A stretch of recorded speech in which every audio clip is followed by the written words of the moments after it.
If you're an Amesbury voter and you do not want this continued, raise your hand. Some of the people in Amesbury, Massachusetts are angry. If you do not want your children like this, This small school district in the northeastern part of the state is thinking about hiring a private company to take over some of its work with special education students.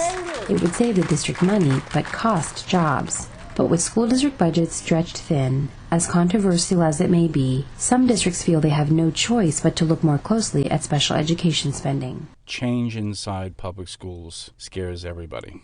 That's Peter Patel, CEO of Futures Education. His company is the one that everyone in Amesbury is mad at.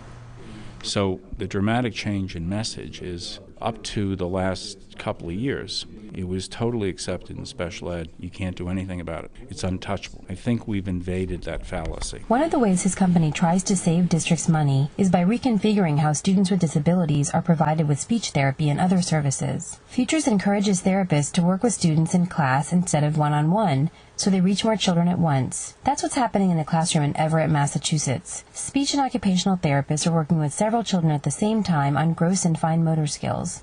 And because these aren't full-fledged therapists, they command lower salaries that don't come with the same kind of retirement and health insurance benefits as school district employees would get. That's another source of savings. Kyle's turn.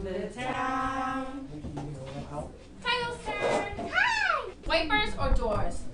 Wipers. Hey! The wipers on the bus go swish, swish, swish, swish, swish, swish.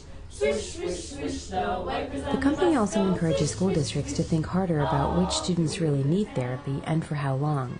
That's according to Erin Edwards, the president of Futures. If a child cannot pronounce the S sound correctly, unless you can make a real strong argument that it's interfering with that child's ability to access the curriculum in the regular ed classroom, the school system is not responsible for correcting that S. Ending therapy saves districts money, but that's one of the worries back in Amesbury. Rearranging therapist schedules for maximum efficiency can also yield savings. Future says it's worth it, even if it upsets employees who have never had their workload scrutinized. We would go into buildings and see, for example, that a speech caseload has been at 50 for 18 years. And so it occurs to us that we might ask the question, why is that? There might be perfectly legitimate reasons for it, but on the other hand, one of the things that Futures does is come in, let us take a look at the caseload, and we might be able to collaboratively help the clinician figure out how we can collapse that into a 3-day position, thereby freeing up that clinician to go cover another school for 2 days and